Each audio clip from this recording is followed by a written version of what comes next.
Hello student आप सभी का नारायण बायोलॉजी क्लासेस में वेलकम है। और स्टूडेंट, आज का जो हमारा इस वीडियो में थ्रू हम जो टॉपिक कवर करने वाले हैं उसका नाम है फर्टिलाइजेशंस। ये बहुत ही इम्पोर्टेंट टॉपिक है इस लेसन का। और फर्टिलाइजेशन जैसे ही कंप्लीट होगा उसके बाद हम लोग पॉपुलेशन कंट्रोल पढ़ेंगे और ये चैप्टर ख़त्म हो जाएगा। तो चलिए जानते हैं फर्टिलाइजेशन के बारे में। फर्टिलाइजेशंस क्या होते हैं इसके बारे में पढ़ते हैं। तो फर्टिलाइजेशन की प्रोसेस में फीमेल के ओवरी से ओवा रिलीज होता है और रिलीज होकर ये चला जाता है फैलोपियन ट्यूब में, जहाँ पर ये लगभग 12 से 24 घंटे वाइएबल, मतलब इसके पास कैपेसिटी होती है कि अगर स्पर्म आएगा तो इससे फर्टिलाइज कर लेगा, लेकिन उसके बाद अगर स्पर्म आते हैं इसकी कैपेबिलिटी कम हो जाती है, फर्टिलाइजेशन होने के चांसेस कम हो जाते हैं। अब होता क्या है कि जब मेल और फीमेल सेक्सुअल इंटरकोर्स करते हैं और जब सेक्सुअल इंटरकोर्स करते हैं तो मेल अपना स्पर्म फीमेल के वजाइना में रिलीज कर देता है। चूँकि मेल एक समय में कई मिलियंस स्पर्म रिलीज करता है, लेकिन फर्टिलाइजेशन के लिए एक ही स्पर्म की ओवा से फ्यूज होने के लिए सिर्फ एक ही स्पर्म की ज़रूरत होती है। कोई एक ही स्पर्म जाके ओवा से फ्यूज होता है, अगर ये फ्यूज हुआ तो दूसरे स्पर्म डाई अप हो जाएंगे। अब होता क्या है कि हेड और टेल जो है, हेड जो पोर्शन है स्पर्म का, वो ओवा के 2 लेयर होते हैं। एक आउटर लेयर होता है कोरोना रेडिएटा और एक होता है जोना पेलुसिडा। दोनों लेयर को पेनिट्रेट करते हैं, मतलब भेदते हुए इसके साइटोप्लाज्म में एंट्री करते हैं। और ये पेनिट्रेशन करने की कैपेसिटी जो स्पर्म में है वो कुछ एक्रोसोमल एंजाइम्स और प्रोटियोलिटिक एंजाइम की वजह से उसमें ये कैपेबिलिटी आती है कि वो पेनिट्रेट कर सके। ओवा के जो 2 लेयर हैं कोरोना रेडिएटा और जोना पेलुसिडा, इस दोनों लेयर को कर पाए।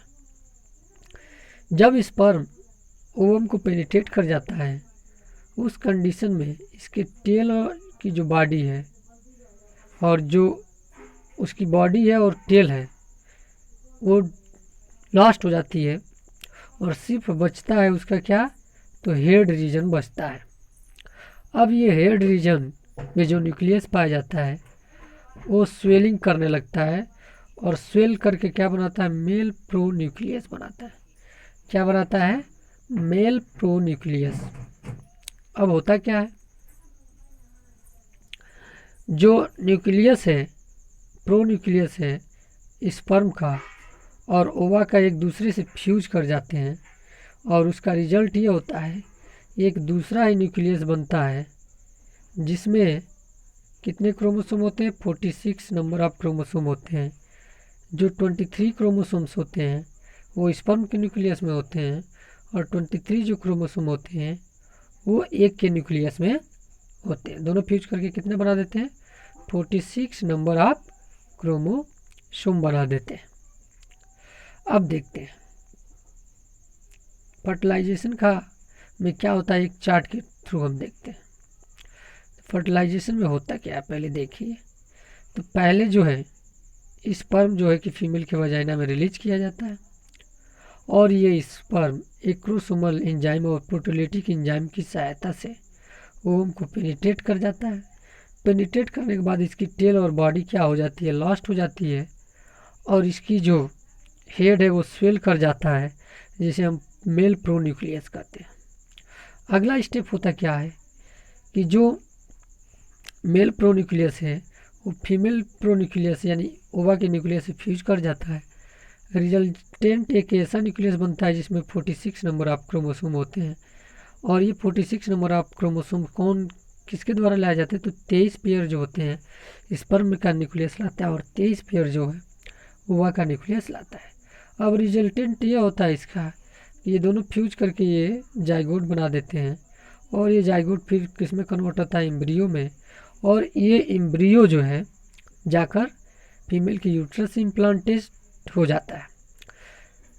तो ये जो प्रोसेस है fusion of male and females gamete, इसी को बोलते हैं फर्टिलाइजेशंस।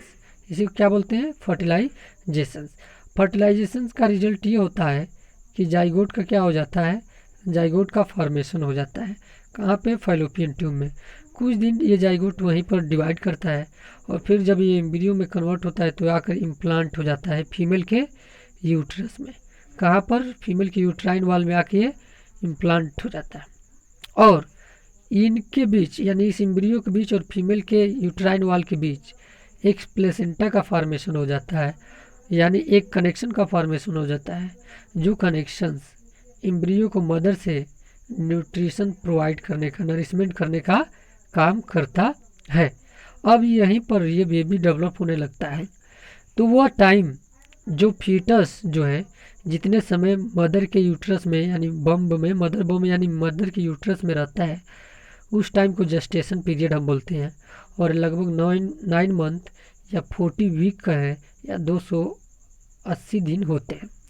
लेकिन जो प्रोसेस जिसमें बेबी का बर्थ होता है उस प्रोसेस को हम क्या बोलते हैं, पार्टीशंस बोलते हैं। तो ये रहा फर्टिलाइजेशन के बारे में और उसके अगला इवेंट के बारे में।